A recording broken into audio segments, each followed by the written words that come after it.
Yo, what up, what up? It's your man, Big Brandon Carter. And today, I want to tell you guys how you can get cut extra ripped, extra lean for a show, photo shoot, or any event where you need to look shredded and have your shirt off.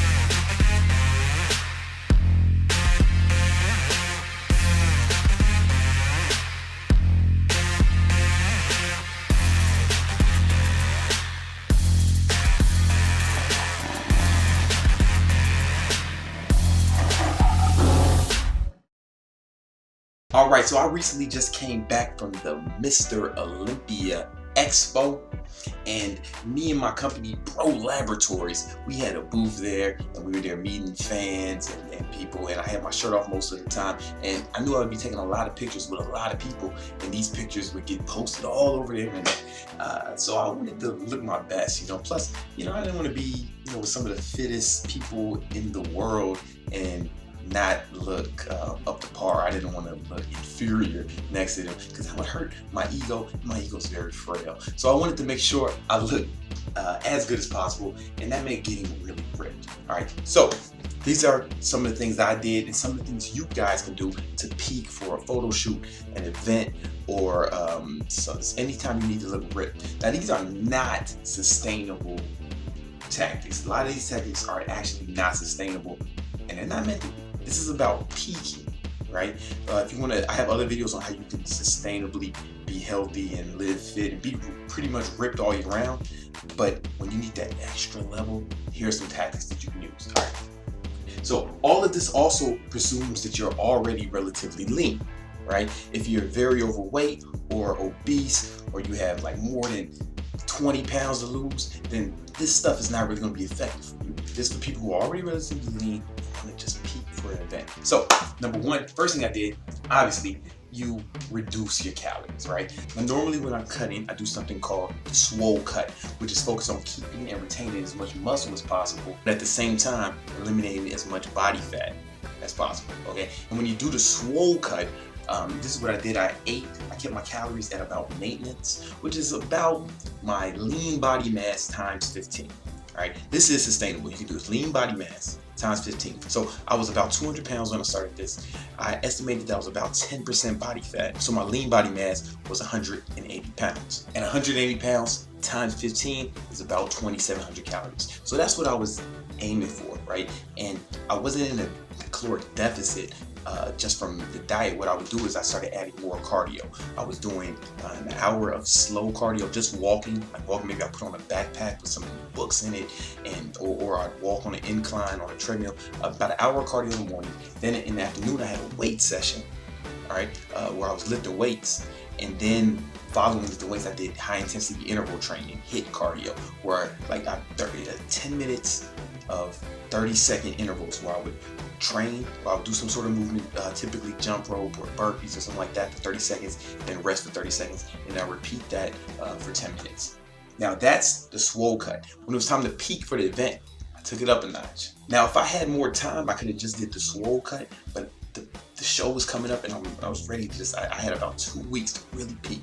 So I took my calories down even further. I took my lean body mass times 10, and that's how many calories I was getting, okay? Now having your calories that low, you're gonna be hungry.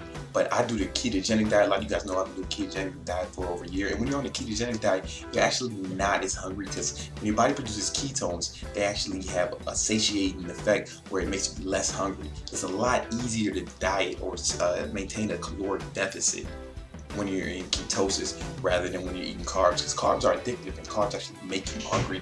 This is why when you eat the Chinese food here in America, a lot of people will have to get hungry 45 minutes, an hour later. That's because there's so many carbs and sugars in those types of food that they actually make you hungry again. They also make you tired, lethargic because of the insulin spikes, and it's harder to train hard if you're going through this if you're in a food coma. And that brings me to my next step, is you also want to lower carbs. Even if you don't do the ketogenic diet like me, if you haven't been doing that for years, lower your carbs when you want to peak. Every single bodybuilder, physique competitor, bikini competitor, when they're peaking for show, they all cut out carbs. This is undeniable. This happens. This is a thing that happens. This is for real. And the reason they do that is because carbs make you retain water. Right? Soon as you take out the carbs, you start losing water weight. You have more definition. You'll see your cuts a lot better. You'll be more ripped. You get the jawline. You'll just be looking leaner and meaner. And most of the tips for peaking for an event or show or something like that revolve around getting that water weight down. So another thing I did to get the water weight down, I started actually drinking more water. I went up to 4 gallons of water per day. A lot of people are thinking of commenting right now, hey, if you drink 4 gallons of water per day, you are going to die. And I would like you to just calm down, relax, take it easy, man. I'm actually still here, I'm alive. The reason it's dangerous to drink so much water is only if your mineral intake is also low. So basically, if you're not getting enough salt, like a lot of people cut out salt when they want to peak or lose water weight. I think, this is my personal opinion, and I've seen this in practice, if you cut out carbs and increase water, all right, you're going to be at a mineral deficiency. All right, you're going to feel like crap, and it's actually like it poses some health risk. So I would carry around this 3-liter jug of water, fill it up multiple times a day until it got to 4 gallons. But every time I filled it up, I added salt to it. I added like 4 or 5 little salt packets or whatever to it, and it actually made the water taste better. It's easier to take. It tastes like Gatorade without any flavor or sugar. It makes the water more tasty, I think. And that extra salt keeps your minerals at a safe level, so you can still drink tons of water and you'll excrete the water. See, what happens is when your body knows it's getting tons of water, it's getting enough water to survive even more than it needs, you go into a flushing mode. Right? And when you go into this flushing mode, what happens is you start peeing, you just start getting rid of all the excess water because your body's like, well, we don't need to hold on to this water because we're getting so much. Let's get rid of the extra. It's when you don't have enough water, that's when you're most likely to get bloated. That's when you're most likely to retain water because your body is taking evasive action because you need water to survive. So if it's not getting enough, it's going to try to hold on to as much as possible. And drinking tons of water, like 4 gallons a day, that's actually going to put your body in that flushing mode and help you get ripped and shredded. Just make sure you consume additional salt if you're going to take your water intake that high. Another tip you can do is actually also some supplements that you can take to help reduce water retention. One being green tea extract. Green tea extract is a diuretic, so it's going to help you also flush out extra water weight. You can just go get it from the store, or you can take it in T-Rex made by Bro Laboratories, and this has a ton of green tea extract. This is our fat burner, and one of the main ingredients is green tea extract, but it also has a ton of other natural fat burners like L-carnitine, yohimbe, green coffee bean extract. It's 100% natural fat burner. You can take this, or just take. Yeah, listen, man, you don't have to take my supplements. You can also take just some green tea extract from Walgreens or something. The only problem is most of the over-the-counter green tea extracts, if you look at them, they'll say 50%, which means they're not as, which means that's the cheaper version. You want to get the green tea extract that says 90%, kind you'll find in T-Rex Extreme Fat Burner. But get any kind of green tea extract that says the 90% version. All right, you can also take a natural diuretic called dandelion root. You can get it in pill form, you can get it in tea form. We don't sell it here at Bro Laboratories, so you can get it. This is like totally unbiased opinion, but dandelion root helps you excrete water as well. Here's the pro tip for the night before the event. What you want to do is you want to fill up a tub full of water. Make that water as hot as you can stand it, okay? And then add a bag of Epsom salt, okay? And sit in that for 10 to 15 minutes.